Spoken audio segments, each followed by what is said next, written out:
Ram said a few months ago they were looking to bring in smaller trucks back to their brand and show dealers a preview this year.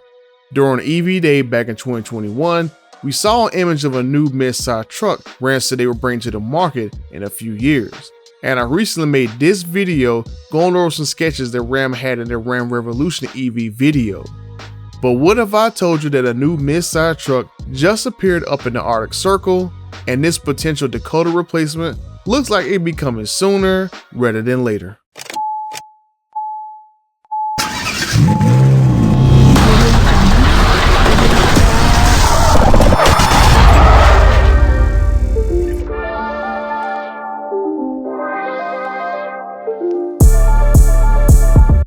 Ram has been without a midsize truck in the US market since 2011. The Dodge Dakota, later renamed to the Ram Dakota for a couple years since Ram split from Dodge, was a popular vehicle for the brand. Up until 2006, the truck was selling over 100,000 units a year. After 2006, sales tanked until the Dakota was canceled in 2011. It doesn't take a rocket scientist to see that if you price a mid-size truck $800 cheaper than a full-size truck, that customers will most likely go with the Ram 1500, and in the process, kill the mid-size truck segment. Now with full-size truck prices jumping to crazy numbers over the last several years, magically the market is primed again for cheaper, small and mid-size trucks. And Ram, yet again, is last to the party, just like with the Ram Revolution EV. With the average transaction price for a full-size pickup truck in the $60K range, no wonder vehicles like the compact Ford Maverick sold out immediately once it was announced. And it also had a low $20K pricing. Now a year later in 2022, Ram mysteriously wants to get into the compact truck market. And voila, we have a small camouflaged pickup truck that was spotted a couple days ago. Now Ram is trying to be slick here and throw people off on what this truck is. This is the same exact way Ford tried to hide the Maverick pickup truck by making it look like an SUV. But I am fairly certain that this is the Fiat Toro in disguise. If you look at this shot in the rear and zoom in on the taillights, it looks like it matches up with the taillights from this picture of a Toro. And then when you zoom in and check out the vehicle they are following, it looks like a Fiat Strada. Then I did some digging and I found an article from Muscle Cars and Trucks, and it seems like they confirmed the same thing. So we know these trucks are from Stellantis. They are spotted somewhere up in the Arctic Circle away from the public, so this could be a Ram test mule doing winter testing before dealers get a chance to see it in a couple of months. With this truck heavily cladded, it looks like we can get some sheet metal changes that I talked about in this video right here. We have no idea what Ram will call this, but I'll just use the name Dakota since there is an active trademark for that name. But Ram went all out trying to disguise his truck because it looked like they used some kind of cardboard-like material to cover all the body lines up. One of the mules' cladding looked like it broke and they had to use zip ties to hold it on the front fender. But we can tell looking over at the grill area that we'll be seeing some new style compared to other trucks like the Ram 1000. According to Muscle Cars and Trucks, they claim the truck is a new unibody, it was tested in Sweden, it's meant for the South American market, and it'll be made in Brazil, probably at the same plant that makes the smaller trucks for that market. I guess you pronounce it the Permico plant, but I really don't know if I'm butchering it or not. But it really doesn't make sense to me that this truck will be tested in northern Sweden if it's meant for the Brazilian market and maybe the Middle East. Why not test this vehicle in Canada? And it seems odd that Ram claims they want to get to the compact truck segment in the United States, and this is the only thing we have seen so far. Main thing I was interested in from this article is the claim from sources that this truck will be wider and longer than the Fiat Toro. You can't really tell from photos if this mule is bigger than a Fiat Toro, but I did point out earlier that these taillights do look like it is from the Toro, so this could just be like a reskinned longer version of the same truck, or Stellantis going to put the same taillights on two different sized vehicles, or they could just simply use the taillight temporarily just for testing. It seems like all this heavy cladding, there will be a new shape to the truck, and Stellantis does not want to give us any kind of a hint what it could be. Now this truck could be one of two that could be coming to the US market. Now Stellantis did show us a mid-size truck that will ride on the STLA Platform back in 2021, and this particular mule is allegedly going to be on the small wide 4x4 platform that they use down in Brazil, and according to articles, it'll be around the Ford Maverick size. It'll be very odd that Ram will have 3 pickup trucks sold outside the United States and none of them come to America. The Ram 700 has a 107-inch wheelbase, the Ram 1000 have a 117-inch wheelbase, and now this new Ram 1200, which will probably be around the 121-inch wheelbase of the Ford Maverick. And then don't forget this fourth vehicle, this EV-only truck from the STLA Platform, they're probably around the Ford Ranger size. The Ram CEO said they could leverage a truck from Stellantis' portfolio, and this new mule sounds like it would be a solid bet that it could come to the United States.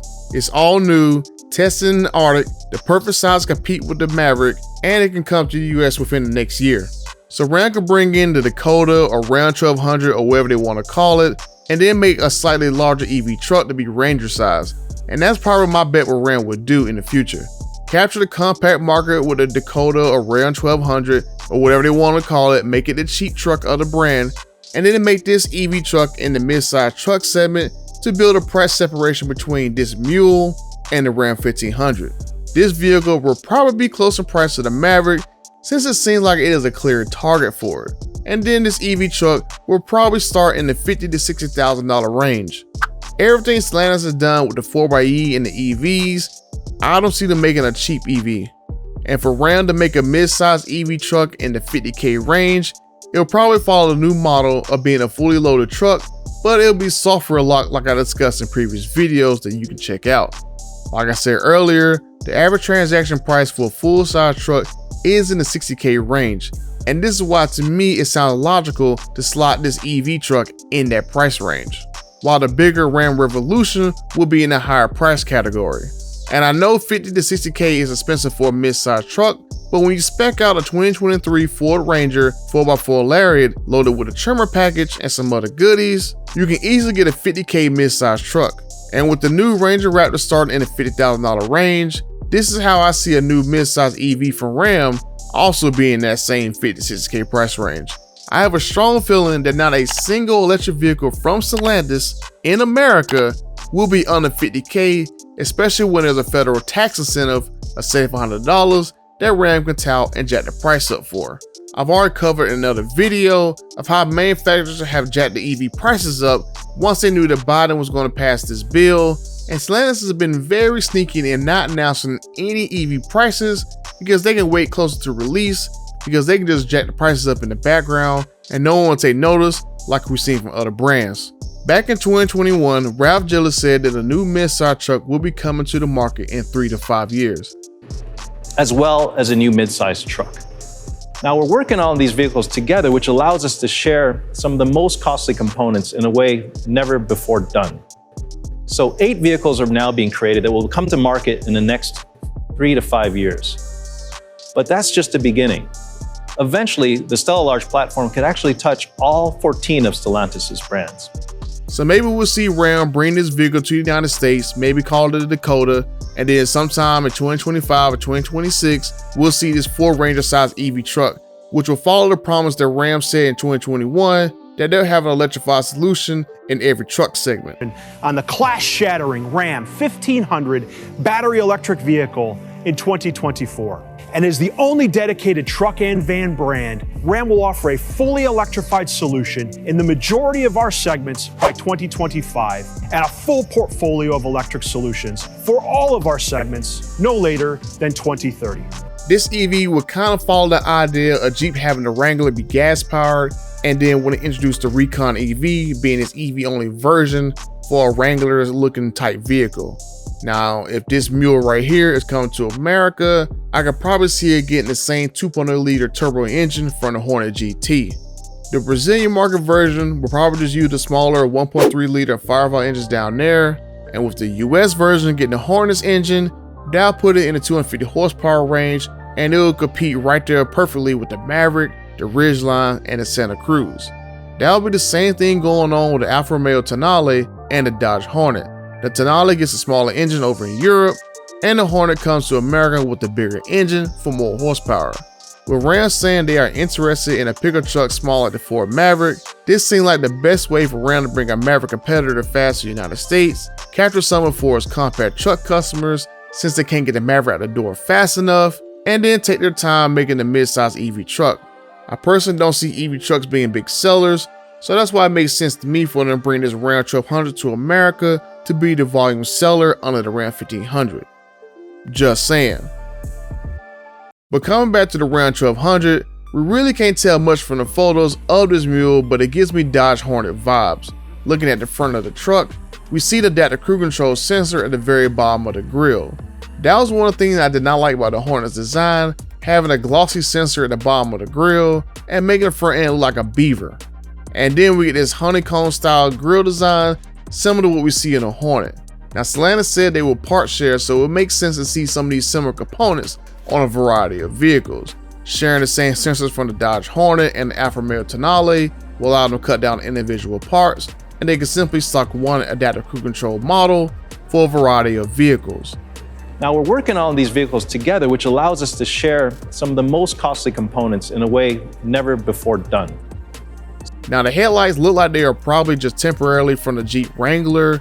Maybe Stellantis don't want people to connect the dots to the Fiat Toro, or the truck is going to be a Ram. But I do find it interesting how far back the headlights sit compared to the grille. I wonder if Ram's going to kind of copy the design of the Toyota Tacoma with its aggressive grille sticking out way further than the headlights. The Dakota had a similar style with the grille extended further than the headlights, so this could be proof that this could be a Dakota replacement. Not much really to go on since they used cardboard to cover the shape of this truck, so that pretty much tells me there's going to be a lot of sheet metal changes that I pointed out in this video previously. We don't know exactly if this will be the new Dakota, but we don't have long before dealers will see whatever Ram is bringing to the US to compete against Ford. And also the UAW and Unifor will be negotiating a new contract this year as well. Now this is very important because they have to negotiate where all the new vehicles are going and where to be built at. This vehicle and its new STLA Large EV both need a place to be built soon. The truck has a few places where it could go. Now maybe it can stay down in Brazil and Ram imports it to the US. Maybe the Warren truck plant, but I don't think it's going to go there because they're having issues with the Wagoneer, and Stellantis has threatened to take a new product from them. I doubt it's going to Shap since they got to make the Ram 1500, and Belvidere could be an option since the Jeep Cherokee was pulled and is going to Mexico. So there are a few places for this new Ram truck to be made at. I'm leaning towards it going to Belvidere since that plant is very big. Nothing is going to be made there after February, and I don't know what other mass-produced vehicle needs a home. It just seems like Belvidere will be a Ram plant. I mean, they got Mack for the Jeep making the Grand Cherokee, Toledo's Cover making the Wrangler, the Charger and Challenger is going to Windsor for its EV versions. Belvidere just seems like it is perfect for Ram. I mean, they can use it to extend Ram 1500 capacity there, bring heavy-duty trucks back to America, or make volume compact trucks that will hit a huge untapped market share for them. Trucks and SUVs are cash cows, so there has to be a truck going to Belvidere. As far as EV truck, it'll probably get thrown somewhere near one of the battery plants that's going up soon. So when the UAW and Unifor go through the negotiations, we should have little leaks here and there about what's going to happen with Ram and the future of Belvidere. But let me know what you guys think. Will this be a new Dakota? Do you think it's coming to the US? And do you think we can see it next year? Leave this video a like and subscribe to the channel if you haven't already done so. Pick up some merch on your way out. Until the next time, I'm out.